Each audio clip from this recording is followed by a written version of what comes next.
Develop a fortune, state of mind, state of mind. It's time for a date with, time for a date with the Dorseys. Hello and welcome to A Date with the Dorseys. I am Dr. Jatan and I'm Floyd Dorsey. hence the date with the Dorseys. And we are back for yet another awesome, amazing, beneficial. I hope so. Did I say exciting? Exciting session. Okay. Right. So we have another topic for you this week. Today's topic is stay in your lane until your journey requires a lane change. Uh-oh. Sound like that came from the heart. It did. Deep with fixed. And what we're going to relate to this topic is driving. Now, I know some of us, we have this, what is it?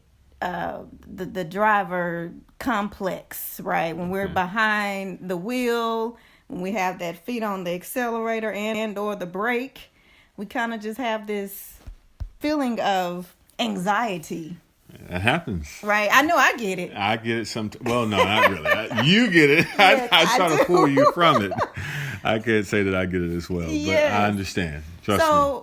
But I'm very aware of it. Absolutely. And I know all too well how some of the experiences as a driver can relate to life and the journey that we are all going about day by day. We have our own vehicles that carry us from point A to point B. We have our own destinations, right? We have our own thoughts of the journey and how the journey should look. So I just want to talk about a few points and how this ties into your life's journey. And the first one is to drive your car and not drive the other people's cars around you. Oh, see there. Now that's pretty hard to do. My whole life growing up as a kid, I spent it playing bingo. Like, that's my car. You know what I mean? I see some car come by and they look nice. True. I wanted that to be my car. So it's hard for me not to imagine driving someone else's cars. But one thing I will say about that is relating to drive your car and not others. Some people will look at other people's cars and feel like they've made it, they've arrived, or they're doing well. Yeah. And when I look at my own vehicle, I feel that, well, for some reason, I'm not. What's going on in my world? Yes. I'm not. But one thing I tell people to do is just, imagine this. While you're driving your vehicle, have in mind that you're in your vehicle, but on a journey towards the next vehicle or that ideal vehicle. For example, some people have the idea that a Bentley is probably the ideal car to have, that dream car for a lot of people. However, they may be driving something that's less desirable at the particular point in time in their life. Okay. But if you're driving that vehicle and you're going to the dealership to go pick up your Bentley, you're gonna drive that thing a little bit different. Just a tad bit different. A little bit different. Because Right? you're excited, you're pumped up, you're feeling good because you're on your way Yes. to the dealership to get my Bentley. You don't care who see you, how they see you. You're probably waving your hand. Here I am. I'm on my journey. I'm on my way to go pick up my Bentley. Right. Now, your Bentley is whatever you want it to be. And the vehicle you're in is where you are today. So if you're living your life or driving your car or driving your vision as you're on your way, and be excited with it, because it's okay where you are as long as you're going to go get what you truly desire. Right. So it's having vision That's beyond the sight. Exactly. Yes.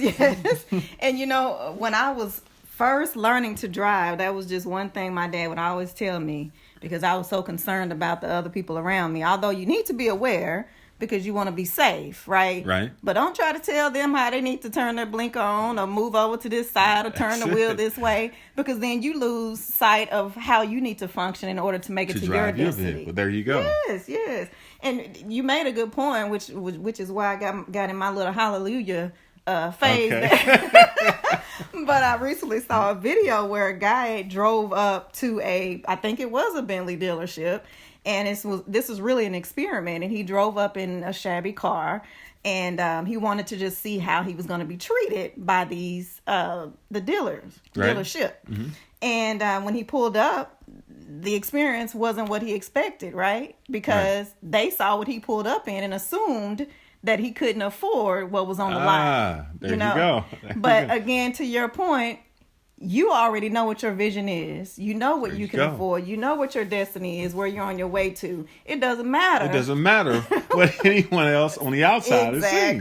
You have it within you to go after whatever vision that's beholding or that's out there for you. So go get it.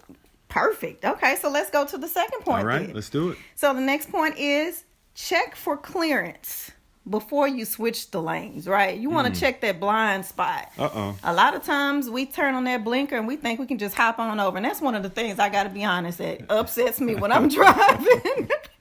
When a fellow driver assumes that just because they turn on the blinker, they can just hop in front of me, right? Right. That could be dangerous. Not only on the road, but in life. Okay. I agree. So in life, you're driving your vehicle and you maybe you're going towards your vision or your destination. Let's just say that. Mm-hmm. And in your mind, you think just because I turned my blinker on, I can just jump over. Right? That's I did the work. Yeah. Right? I signaled to get over. But all you're doing is you're announcing to other people that, hey, y'all, I'm about to get over. I want to get over. But you haven't even done the homework or the proper work itself to ensure that the road or the lane next to you is available for you. It's clear for you to get over in. Mm-hmm. That means you may have to stretch your neck a little bit and look around. Mm-hmm. Look you both might have sides. to speed up a little bit. You have to speed up a little bit. Slow down. There you go. I'll go to the lane on the left instead of the right. There you go. However, you should definitely assess what's going on before you make that move. Absolutely. But never make that be the reason why you don't make a move, right? There you go. Okay, great. So that takes us to the third point. We're kind of moving through this one fast. Yeah, that's good, right? That's good? Oh, maybe. I don't know. Well, for those of you who may be commuting while you're listening to this, we want to make it fast so you don't get too distracted, because I know this is some juicy nuggets here. But to point 3. The third point is allow other drivers to merge on. I know we kind of just talked about turning your blinker on, checking your blind spot. And, in that instance, you may be the person that needs to merge on or merge over. But in essence, you need to also allow others to get in front of you when they turn their blinker on. So you need to be aware. Well, what if they're competing with me? So you're telling me all this competition that's out here on the highway is trying to get to this, in my mind, the same destination I'm trying to get to. Allow them to get in front. Probably. Because we got to get there on time. Right. So when we... that becomes an issue, because we feel like not allowing that car, in this instance that we're talking about, not allowing the car to get over means that we can get to our destination faster, or that, it won't be room for me to make it to my destination the way that I want to and make it look like I wanted to because I allowed this car to get in front of me. Yeah. But that's really not going to deter their destination or their time of arrival, nor will it delay yours. There are going to be many other instances throughout your journey that may cause a delay.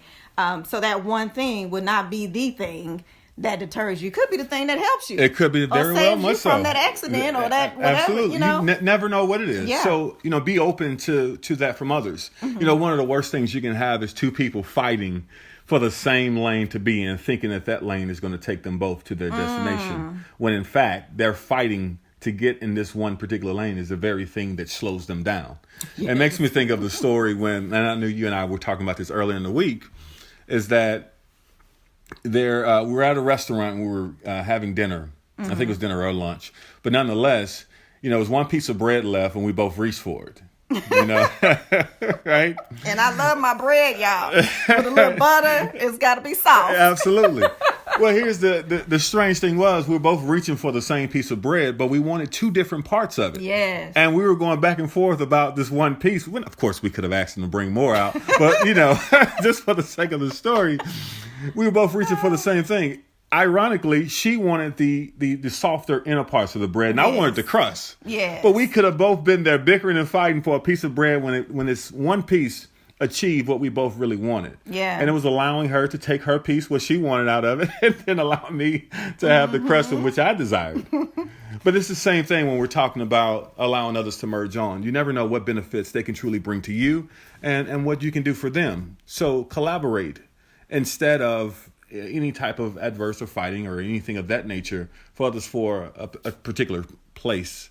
Right. So compliment rather than compete. There you go. There we go.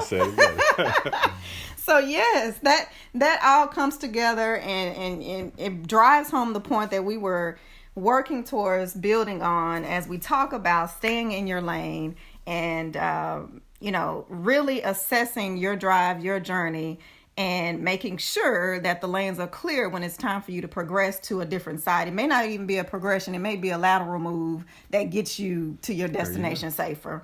But in that, you always want to watch your speed, right? You want to make sure that you are following the governing laws of your life, of your, these could be your morals. Your principles and morals. I can tell you just last week, I think that was, whenever my birthday was, I already lost track. Look at that. I believe it was last week. That's a sign of getting older. Yes. Oh, Lord help. So I'm driving and I'm having a good time in my car. Figure might as well have a party in the car. So I'm getting my excitement on, got some good music going, and I go over this hill. I'm in a familiar area, right? So I know the area, and I'm typically looking ahead. And as soon as I go over this hill, lo and behold, there's a motorcycle cop. And I'm like, oh, my heart just dropped, and I already knew what was about to happen. I wasn't watching my speed. I wasn't paying attention to the governing laws because I was having such a good time in my vehicle. Now, I'm not saying don't have a good time in your vehicle, right? Because even during the commute, it may be traffic, and you get a little uptight, you get a little anxiety or whatever it may be. But this may be your way of getting through your journey, in a better place. So just pay attention to those governing bodies, those things in your life that may be those alarms or alerts that you need to pay attention to on your way. But still, have a good time. Have a good time while in you're your driving. Journey, right? Enjoy it. Enjoy the ride. You're going to make it. You're going to get there. Might as well enjoy it. Might as well. We'll get there at one point or another. Okay, so guys, this has been our discussion for this week. I hope you enjoyed it. Remember to stay in your lane until your journey requires a lane change. This has been yet another date with the Dorseys, and we look forward to another. Thank you all. Bye. Bye. Develop a fortune state of mind, state of mind. It's time for a date with a date with the Dorseys.